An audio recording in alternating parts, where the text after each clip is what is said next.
안녕하세요, 여러분. 자본주의 길잡이별 폴라리스 유진입니다. 저번 시간에는 경매란 무엇인지 간단한 어떤 경매 절차에 대해서 설명해 드렸는데요. 이번 시간은 4단계인 물건 정하기 다음으로 남은 총 6단계에 대해서 여러분들한테 소개해 드리도록 하겠습니다. 바로 시작해볼게요. 네, 5번째는 바로 현장 답사하기입니다. 내가 정한 그 경매 물건 주변을 한번 답사를 해봐야겠죠. 보통 임장을 간다라고 표현을 하는데요. 주변 인프라를 확인하는 단계입니다. 다른 말로는 발품을 팔러 다닌다라고도 합니다. 해당 경매건을 입찰하기 전에 가장 먼저 파악해야 하는 것은 주변 상권 분위기인데요. 요즘은 인터넷이 많이 발전해서 충분히 어느 정도 확인이 가능하지만 부동산에서 현장 답사, 즉 임장은요, 인터넷상에서 볼 수 없는 그런 부동산 물건의 상태를 그리고 주변 분위기를 직접 두 눈으로 확인할 수 있는 단계입니다. 그리고 해당 경매 물건 주변 부동산에 한번 들어가 보셔서 해당 경매 물건 주변 상황에 대해서 물어보고 그리고 그 아파트 현재 실거래 상황 같은 거를 물어보면서 여러분들이 직접 인터넷상으로 알 수 없는 정보들을 확인하는 시간을 가져보는 단계입니다. 초반에 여러분들이 부동산 임장을 하실 때 어떤 부동산에 직접 들어가시는 게 어려우실 수도 있어요. 그리고 되게 떨리고 긴장되고 저도 그랬거든요. 그런데 한 임장을 3번 정도 경험을 한번 다녀보니까 이제 저도 용기 내서 부동산 문을 당당하게 열 수 있게 되었습니다. 여러분들도 이 경매라는 것을 도전하기 전에 한번 간단하게 부동산 임장을 먼저 경험해보는 것도 괜찮다고 생각을 해요. 혹시 시간이 있다면 지역을 정해서 한 임장을 한번 다녀보시는 게 어떨까요? 네, 다음은 6단계 입찰하기입니다. 입찰은 보통 해당 경매권 지역 법원에서 진행이 되는데요. 법원은 보통 10시 이전에 도착하는 걸 권장드립니다. 그리고 그 전에 준비해야 될 것은 뭐냐면요. 입찰 보증금을 준비하고 법원에 가셔야 합니다. 입찰 보증금은요. 입찰가의 10%를 수표 한 장으로 만들어 가야 하는데요. 입찰가의 몇 프로인지는 그리고 그 입찰가 최저 입찰가의 몇 프로인지는 여러분들이 수표를 바꾸러 은행에 가시기 전에 다시 한 번 더 확인하고 은행에 방문하시는 걸 권장드립니다. 네, 여러분들이 법원에 가시면요. 기일 입찰표와 입찰 봉투를 받게 되시는데요. 혹시 모르니까 최소 2개 정도 받으세요. 여유 있게. 그리고 사람들이 많이 없는 곳으로 가서 이제 여러분들이 끝까지 고민했던 그 입찰가를 적습니다. 가장 중요한 건요, 상황과 시간에 쫓겨서 급하게 입찰 금액을 정하면 안 되고, 어느 정도는 내가 쓸 금액을 확정하고 그 법원에 가야 합니다. 여기서 많이 실수하시는 분들이 많더라고요. 너무 그 시간과 이 상황에 내가 너무 쫓기면서 급하게 입찰가를 써버리는 경우가 있습니다. 여러분들 꼭 내가 쓸 금액은 어느 정도 이 범위를 정하고 법원에 가시는 걸 추천드립니다. 기일 입찰표와 입찰봉투 앞면 그리고 뒷면 상단에 경매 사건 번호 등을 기재합니다. 그리고 입찰 보증금 봉투에 입찰 보증금 수표를 넣고 입찰 봉투에 사건 번호 및 입찰자 성함을 기재하게 됩니다.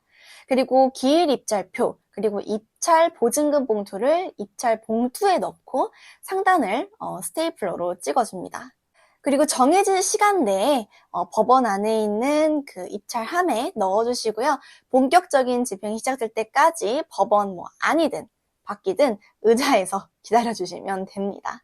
법원 밖에는요, 화면에 그 당일 입찰 물건들의 사건 번호가 다 나열되어서 나와 있거든요. 그날 가장 많이 입찰한 물건부터 순차적으로 불러줍니다.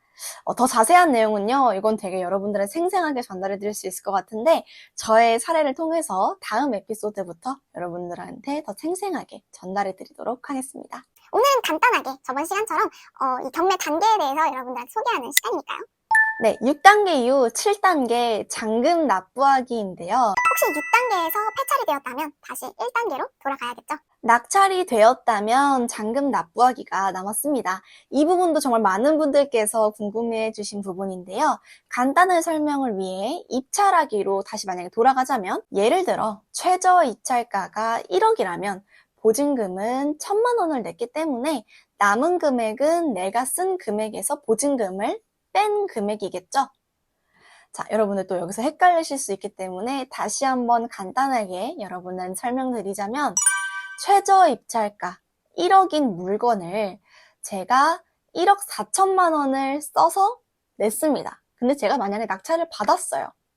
그럼 보증금은 1천만 원을 이미 냈기 때문에 이 1천만 원을 제외한 남은 금액 1억 3천만 원이죠. 내가 이제 앞으로 내야 할 돈이. 자, 일단 낙찰을 받게 되면 그 법정 뒤에서 기다리고 있는 일수 이모분들께서 정말 어떻게 보면 영혼 없는 목소리로 낙찰 축하드립니다 라고 해주시면서 제 이름과 전화번호 그리고 지금 현재 제 주택 수 등을 간단하게 물어봅니다. 그러면서 명함을 줘요. 명함을. 잔금 납부는 낙찰일 기준 6주 뒤고 그리고 낙찰 2주부터 잔금을 납부할 수 있는데요. 잔금은 대출사에서 대출이 나오자마자 그 기일에 맞춰서 자동적으로 납부를 해주십니다. 자, 잔금까지 납부가 완료되었다면 다음 단계는 명도하기인데요. 보통 가장 많은 분들이 입찰보다 더 많이 걱정하는 부분이 바로 명도예요. 자, 먼저 명도란 뭘까요? 자, 명도란 낙찰받은 부동산에 살고 있는 소유자나 임차인, 그리고 기타 점유자 등을 내보내는 행위를 말합니다. 제가 경험해보니 이 부분은 걱정을 좀 하면 할수록 더 어려운 것처럼 이게 느껴지더라고요. 그래서 너무 막 걱정을 안 하셔도 되는 부분인 것 같습니다. 명도에 대해서는 그다지 심각해야 할 필요도 없고요. 두려워할 필요도 없습니다. 어차피 이 모든 건 다 사람이 하는 일이기 때문이죠. 8단계 명도하기는 앞으로 업로드될 에피소드에서 저의 경험을 토대로 더 자세하고 그리고 더 현실감 있게 생생하게 전달해 드릴 수 있도록 하겠습니다. 제가 예전에 그 경매를 할 때 또 찍어놨던 영상들이 있거든요. 그래서 자료 화면으로 여러분들한테 더 뭐라고 해야 될까요? 꼼꼼하고 더 많은 현실감 있는 정보를 전달해 드리도록 하겠습니다. 자, 명도까지 무사히 다 마쳤다면 9단계 수리하기입니다. 보통 수리는 집안의 상황에 따라 많이 달라지는데요. 내가 만약에 구축 물건을 낙찰을 받았다면 수리를 해야 할 확률이 높겠죠. 수리는 보통 명도 끝내고 집안을 다 확인한 후 집을 내놓기 위해 부동산에 가서 한번 저희 집 비밀번호를 알려주고 꼭 수리해야 할 부분이 어딘지 한번 물어보는 것도 괜찮은 방법이더라고요. 그래서 그거를 참고해서 수리를 하시면 됩니다. 보통 수리는요, 기본 인테리어를 말합니다. 도배나 장판 같은 거요. 자, 수리까지 완료되었다면 마지막 10단계 물건 세팅하기입니다. 이제 부동산에 물건을 내놓으면서 수익 실현을 할 단계죠. 수리를 완료하고 부동산에 부탁을 해서 물건을 이 시장에 내놓습니다. 매매, 전세, 월세 각자가 생각한 방법대로 적당한 금액을 정해서 올려놓으시고 이제 부동산에 연락만 기다리면 되겠죠. 자, 여러분 이렇게 총 2편을 거쳐서 전체적인 경매 과정에 대해서 설명을 드렸는데요.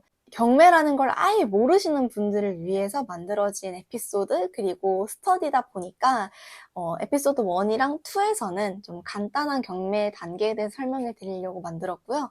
다음 에피소드 3부터는 제가 지금까지 설명해 드렸던 이 모든 경매 절차를 제가 경험했던 경매건을 예시로 더 자세하고 생생하게 여러분들한테 공유해 드리도록 하겠습니다. 네, 다음 시간에도 찾아와 주세요. 지금까지 자본주의 길잡이별 폴라리스 유진이었습니다. 여러분들 안녕!